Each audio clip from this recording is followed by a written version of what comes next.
Assalamualaikum warahmatullahi wabarakatuh. Perkenalkan, nama saya Salista Salsabila, NIM C286, Departemen Manajemen Sumber Daya Perairan, Institut Pertanian Bogor, Angkatan 54. Pada kali ini, saya akan mempresentasikan mengenai analisis logam berat timbal dan tembaga pada Kijing Taiwan. Pencemaran merupakan suatu bahan yang ada di lingkungan dan merupakan hasil aktivitas manusia yang memiliki efek merugikan bagi organisme hidup. Salah satu pencemar yang berpotensi menurunkan dan merusak daya dukung lingkungan adalah logam berat. Logam berat merupakan salah satu sumber utama pencemaran lingkungan, khususnya lingkungan perairan. Salah satu logam yang berbahaya yaitu logam berat timbal dan tembaga. Logam berat yang berbahaya yang bersifat toksik jika terdapat dalam jumlah besar dan mempengaruhi beberapa aspek dalam perairan, baik secara biologis maupun ekologi. Penyebab utama logam berat menjadi bahan pencemar berbahaya yaitu logam berat yang tidak dapat dihancurkan atau non-degradable oleh organisme hidup dan terakumulasi ke lingkungan.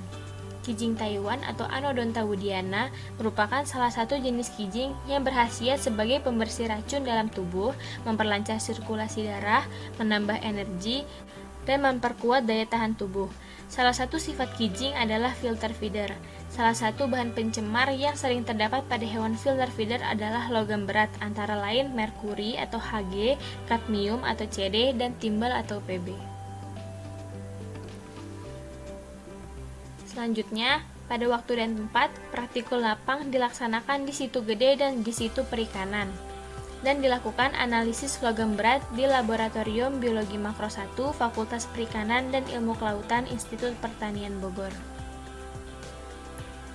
Alat yang digunakan dalam praktikum lapang ekotoksikologi perairan yaitu alat bedah untuk membedah sampel kijing Taiwan, ember sebagai wadah pengumpulan sampel, kamera untuk dokumentasi, label, spidol permanen, alat tulis, trash bag, penggaris, sarung tangan, Ekman grab untuk mengambil sampel sedimen, jala untuk mengambil sampel kijing Taiwan, termometer untuk mengukur suhu, pH meter untuk mengukur pH, DO meter untuk mengukur oksigen terlarut, timbangan digital, styrofoam dan jarum, buku identifikasi ikan, dan perahu karet beserta life jacket. Sedangkan bahan yang diperlukan adalah kijing Taiwan. Pada prosedur kerja ini dilakukan dua prosedur, yaitu prosedur kerja lapang dan juga analisis laboratorium. Pada prosedur kerja lapang, pertama-tama dilakukan penentuan titik sampling, inlet, tengah, dan outlet. Setelah itu, pada setiap titik tersebut dilakukan 3 proses. Yang pertama, sampel sedimen diambil dengan menggunakan Ekman grab. Yang kedua, kualitas air diukur seperti suhu, pH, dan DO menggunakan pH meter dan DO meter. Yang ketiga, kemudian sampel ikan diambil dengan menggunakan jala. Prosedur selanjutnya adalah prosedur analisis laboratorium. Analisis laboratorium pada kijing Taiwan, pertama-tama kijing Taiwan dipisahkan dan dibersihkan dari sedimen. Selanjutnya, kijing ini siap dibedah untuk diambil dagingnya. Daging tersebut disimpan untuk dianalisis kandungan logam berat yang terdapat di dalam daging tersebut dan dilakukan analisis menggunakan alat AAS Atomic Absorption Spectrometry dan akhirnya dilakukan perhitungan. Untuk analisis data, yang pertama yaitu STI, Soft Tissue Index, yang merupakan rasio persentase dari berat jaringan lunak terhadap berat total. Dengan rumus, soft tissue weight dibagi mental weight dikali 100%. Dan untuk BCI atau Body Condition Index merupakan indeks kondisi tubuh yang digunakan beberapa unsur morfologi, yaitu panjang, lebar, tinggi cangkang, dan bobot daging. Dengan rumus total weight dan total length dikali 100%. Selanjutnya ada MY atau meat yield, merupakan salah satu alat ukur ekofisiologi pada kerang dan spesies moluska lainnya yang biasanya dieksploitasi secara komersil dengan rumus wet meat weight dibagi total length dikali 100%. Selanjutnya rumus MWI atau Maximum Weekly Intake yang merupakan batas maksimum konsentrasi dari bahan pangan terkonsentrasi logam berat yang boleh dikonsumsi per minggu dengan rumus berat badan dikali PTWI dengan ketentuan berat badan orang dewasa 60 kg dan anak-anak 15 kg. Dan juga ada MTI Maximum Tolerable Intake dengan berat maksimal atau batas maksimum dalam mengkonsumsi biota akuatik tersebut dengan rumus MWI dibagi CT. Untuk hasil dan pembahasan, yang pertama ada tabel 1 hasil perbandingan PB dan CU. Berdasarkan pada tabel 1 dapat diketahui bahwa hasil perhitungan data logam timbal dan tembaga secara statistik menunjukkan bahwa kandungan logam timbal pada kijing Taiwan di situ gede lebih tinggi dibandingkan di situ LSI dengan nilai sebesar 1,6087. Sedangkan kandungan logam tembaga pada kijing Taiwan di situ LSI lebih tinggi dibandingkan di situ gede dengan nilai sebesar 4,1907.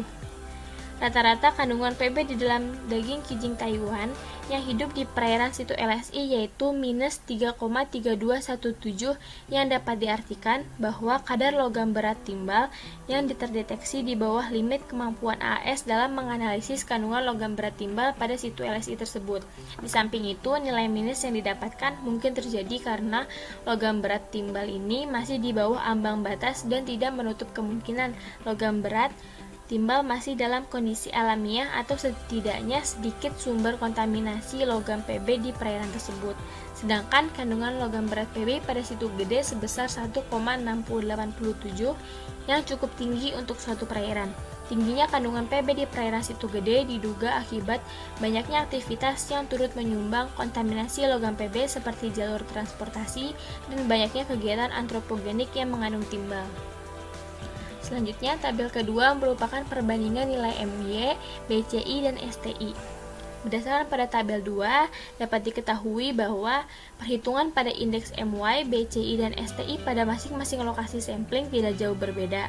Untuk nilai indeks MY pada situ gede lebih besar dibandingkan dengan situ LSI, dengan hasil pengukuran MY sebesar 0,23%. Begitu juga untuk BCI pada situ gede lebih besar dengan perbandingan hanya 0,1, yaitu sebesar 0,57%. Dan nilai STI pada situ gede pun lebih besar dibandingkan situ LSI. Oleh karena itu, pada indeks ini didominasi oleh perairan di situ gede. Perbandingan nilai MY pada situ LSI dan situ gede dapat diartikan bahwa daging kijing memiliki MY sebesar 0,23% yang cukup tinggi karena antara berat daging yang dapat dimanfaatkan dibandingkan dengan berat bahan utuh. Berdasarkan hasil yang didapatkan bahwa kedua situ ini memiliki nilai BCI yang hampir sama. Hal ini menggambarkan bahwa tingkat kemontokan kijing Taiwan di situ perikanan LSI maupun di situ gede cenderung memiliki ukuran yang sama. Hasil yang didapatkan mendekati 1, yang artinya kijing Taiwan ini dapat tumbuh dengan cukup baik di kedua perairan tersebut. Berdasarkan hasil analisis, indeks jaringan lunak kijing Taiwan di situ gede lebih besar dengan nilai 0,16% dan di situ LSI sebesar 0,14%. Jaringan lunak pada kijing Taiwan mengandung logam berat PB dan CU yang sedikit. Hal ini dimungkinkan terjadi karena kijing Taiwan ini belum secara optimal bertumbuh dengan baik. Yang ketiga adalah nilai MTI pada orang dewasa. Berdasarkan pada tabel 3 dapat diketahui bahwa dalam 1 minggu orang dewasa yang diasumsikan dengan berat badan 50 kg dapat mengkonsumsi kijing Taiwan di perairan situ perikanan maksimum 41,75 kijing per minggu. Sedangkan di perairan situ gede dapat diketahui bahwa dalam 1 minggu orang dewasa yang diasumsikan dengan berat badan 50 kg dapat mengkonsumsi kijing Taiwan maksimum 0,77 kg kijing per minggu.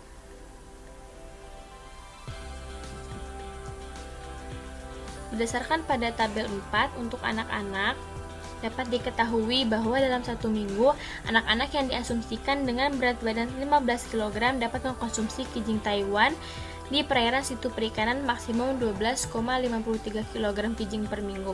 Sedangkan di perairan situ gede, dapat diketahui bahwa dalam 1 minggu, anak-anak yang diasumsikan dengan berat badan 15 kg dapat mengkonsumsi kijing Taiwan maksimum 0,6 kg kijing per minggu.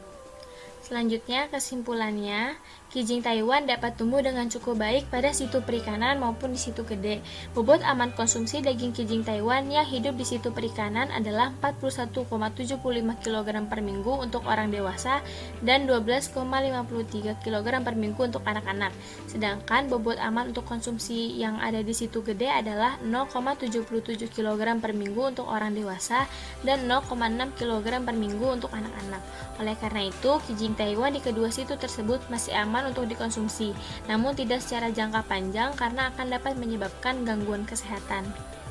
Untuk sarannya, perlu adanya penelitian lanjutan mengenai spesies lain yang ditemukan di situ perikanan maupun di situ gede, dan juga perlu dilakukannya sosialisasi kepada masyarakat untuk memberikan pengertian mengenai bahaya mengkonsumsi bahan pangan yang telah tercemar khususnya oleh logam berat.